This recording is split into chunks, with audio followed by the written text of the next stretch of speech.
Welcome to Aphra's Artifacts, where we do some archaeology of our own and dig into the queer side of Star Wars. I'm your host, Alia Morgan, and it's so great to have you here. Well, today we are going to be digging a little bit into reality. What is going on in the world today, especially in the United States, with the overturning of Roe versus Wade. So oh my goodness, with all the potential ramifications of this decision, it affects so many different groups of people. And I have been deeply affected by this emotionally, mentally. I've cried multiple times the past few days. I just couldn't in good conscience sit here and record an episode about celebrating a Star Wars character when there's so much going on in the real world. That's not to say Star Wars queer characters are not important. I think they're incredibly important for us to feel normal, to feel ourselves, to feel represented. But I think it's important to understand the intricacies of what is going on right now in the United States. So, what was the decision to begin with? Well, it is Dobbs versus Jackson Women's Health Organization. That is the actual court case that led to the overturning of Roe versus Wade. And this court case was looking at the constitutionality of a 2018 Mississippi state law that bans most abortion operations after the first 15 weeks of pregnancy. Now, there was an injunction put on that because of the ruling in Planned Parenthood versus Casey, which was 1992. And that case had prevented states from banning abortion before fetal viability, generally within the first 24 weeks, on the basis that a woman's choice for abortion during that time is protected by rights of privacy under the 14th Amendment. So, Planned Parenthood versus Casey said that you can have an abortion up to 24 weeks, and this Mississippi state law said you couldn't have one after the first 15 weeks. And so Dobbs versus Jackson Women's Health Organization took this to court and ended up SCOTUS, Supreme Court of the United States, overturned both Planned Parenthood versus Casey and the 1973 Roe versus Wade decision. So Roe versus Wade, it put into place a trimester timetable where in the first trimester, governments could not regulate abortion at all, except to require that they must be performed by a licensed physician.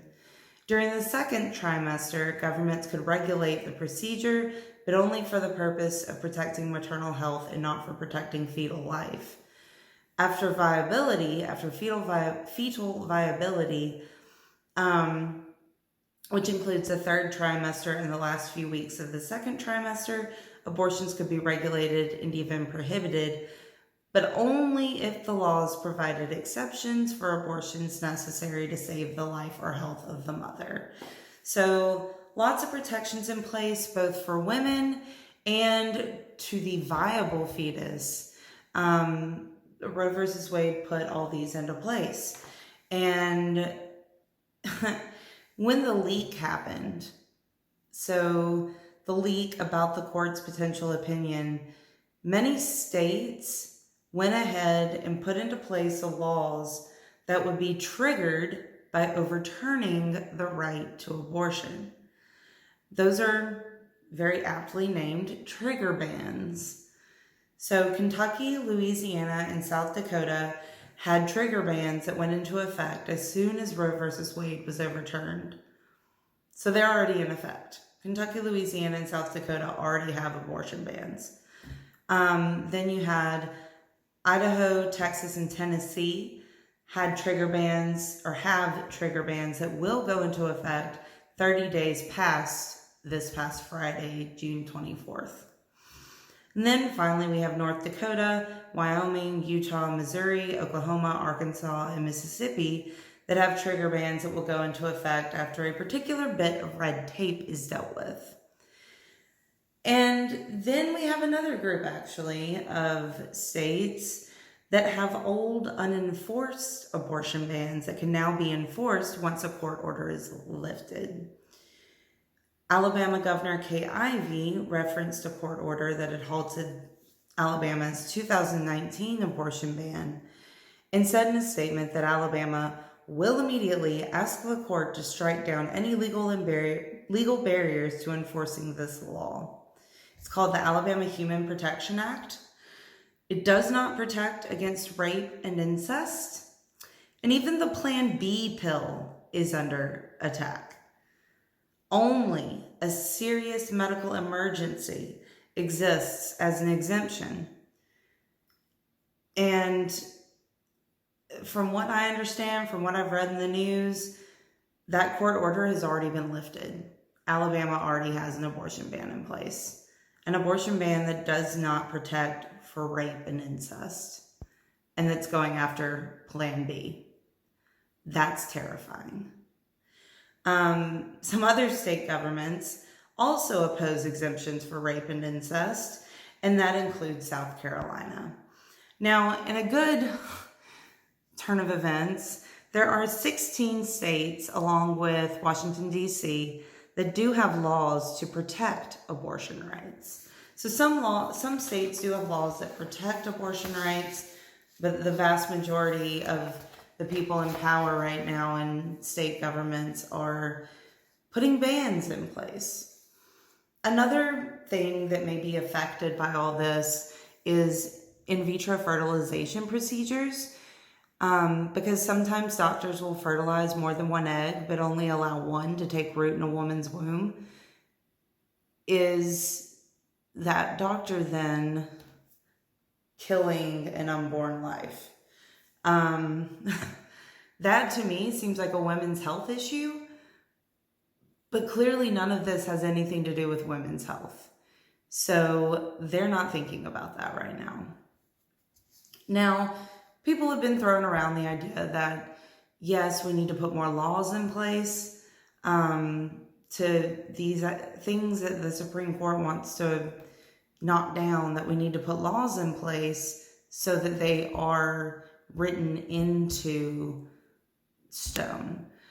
But in May, in the Senate, the federal Senate, the Women's Health Protection Act failed, 49-51. Barely failed, but it failed. So the fact that they have tried and it has not worked, that's even scarier. Maybe the laws won't even be able to happen because there's not enough support, even though millions of people support women's right to their own bodies. And it's these, mostly, it seems to be these old men in power that just don't care about the ramifications.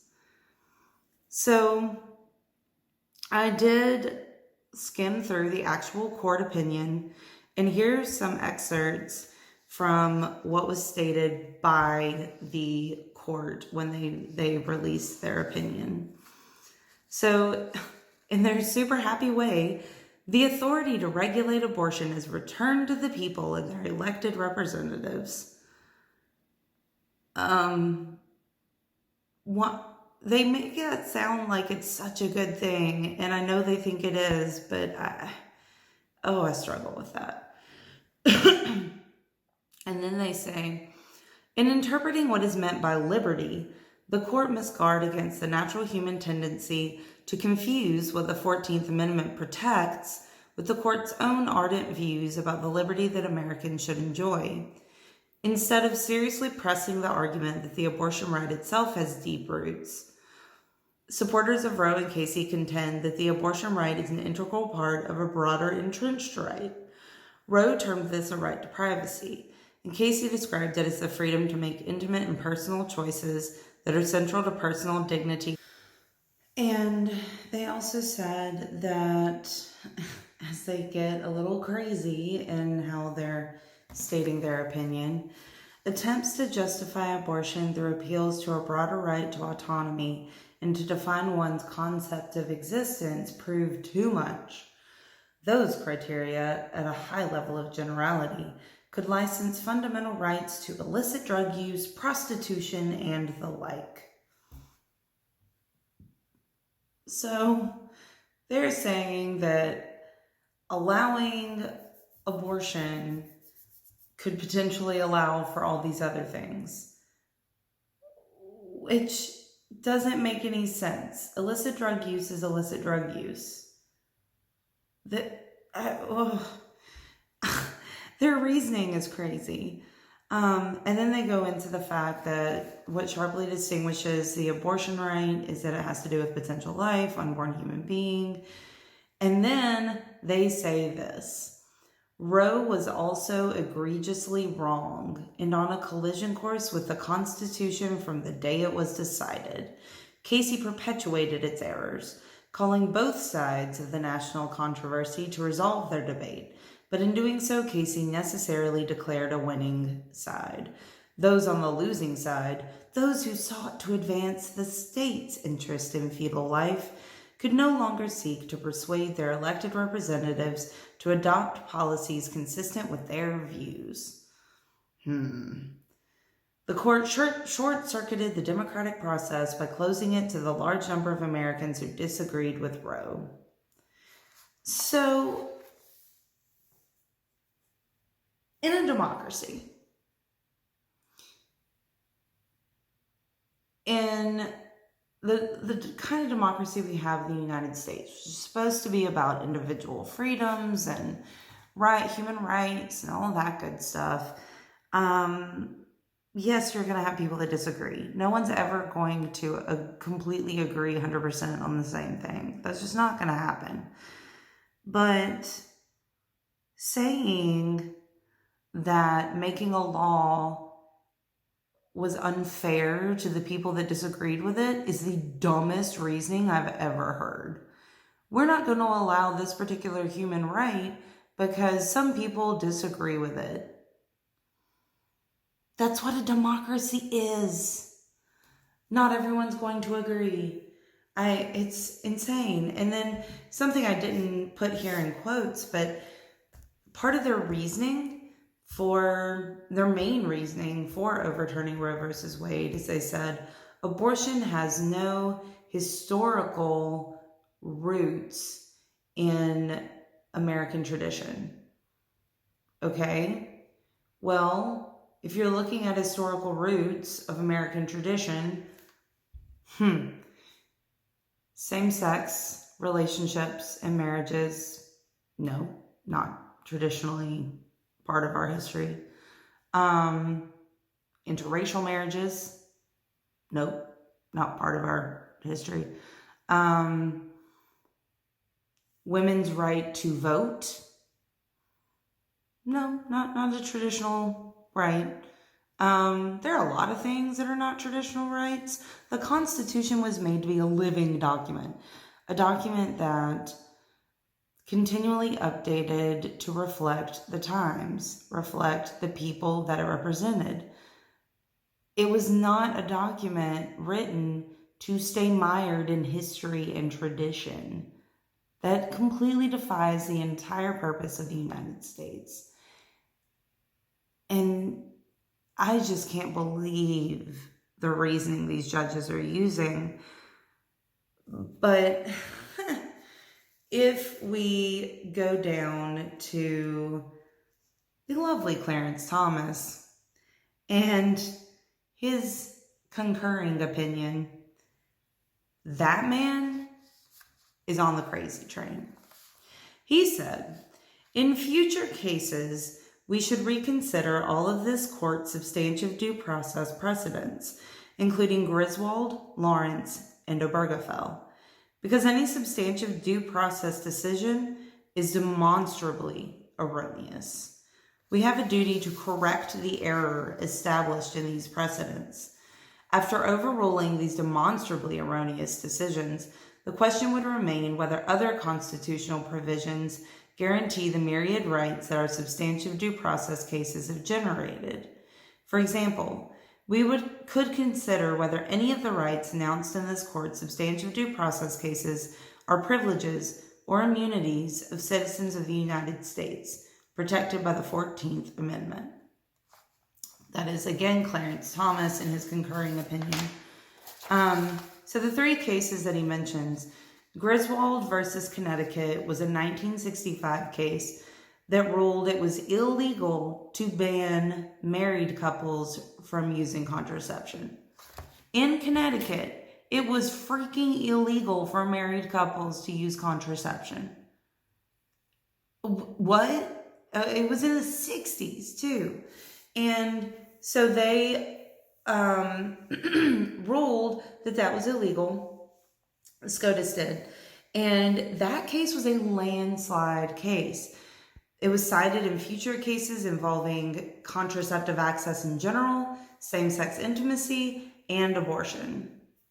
Then we have Lawrence versus Texas, which was a 2003 court case that ruled that criminal punishment for sodomy was unconstitutional, therefore making same-sex relationships legal. 2003.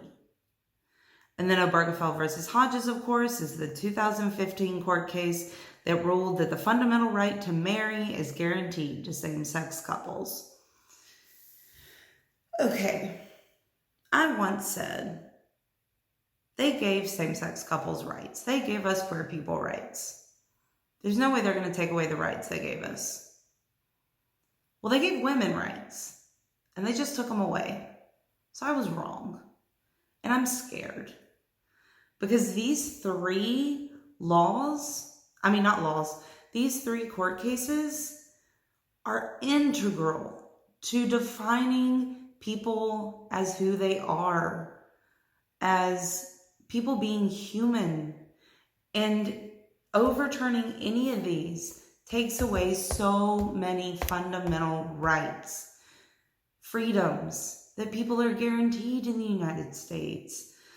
The right to marry, the right to love who you want to love, or love who you do love, rather. And the fact that Clarence Thomas wants to attack contraceptive access right when you make abortion illegal in most states, that's insanity. Like, what? We're already overpopulated as it is. So this issue, doing away with Roe versus Wade, has led to an emboldened Clarence Thomas who wants to go back and look at contraception access, same-sex relationships in general, not to mention marriage, and it's terrifying. He wants to take all of our rights away and shove us back decades. So the dissenting opinion for the whole case of Dobbs versus Jackson Women's Health Organization was said by Breyer, Sotomayor, and Kagan. They said something that I completely agree with. Those without money or childcare or the ability to take time off from work will not be so fortunate. Maybe they will try an unsafe method of abortion and come to physical harm or even die. Maybe they will undergo pregnancy and have a child, but at significant personal or familial cost. At the least, they will incur the cost of losing control of their lives. The Constitution will, today's majority holds, provide no shield, despite its guarantees of liberty and equality for all. So, women now have less rights than men. Queer people have been losing their rights all over the place for the past several months. Things are happening quickly and they're terrifying. And I will keep doing these reality check episodes every now and then, just as kind of an update on what's going on in the US.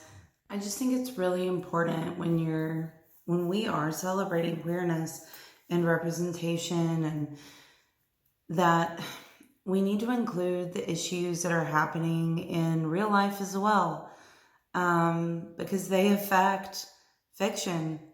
And yes, Star Wars is a great escape, and I love it dearly for that. But I just felt like today I needed to do a reality check. And I hope you enjoyed this episode. Like I said, I'll do them every now and then, just kind of catching up. In my house, just a little bit on that, my house is still a disaster. It's pretty bad. I may have to figure out a way to, when I'm back home, I may have to figure out a way to do a podcast, an episode of Aphra's Artifacts somewhere else, like in my bedroom or something. I'll figure it out. But it's still a work in progress, so I'm getting there, slowly but surely. So thanks for bearing with me. But hopefully there won't be any more crazy bad news come out in the next week, and I'll be able to do, in good conscience, a video on a new Star Wars character, new Star Wars queer character. So remember to like the video, subscribe to the channel, follow me on Twitter at AliaMorgan, and peruse my blog at thestarswarsreview.blogspot.com. May the Force be with you.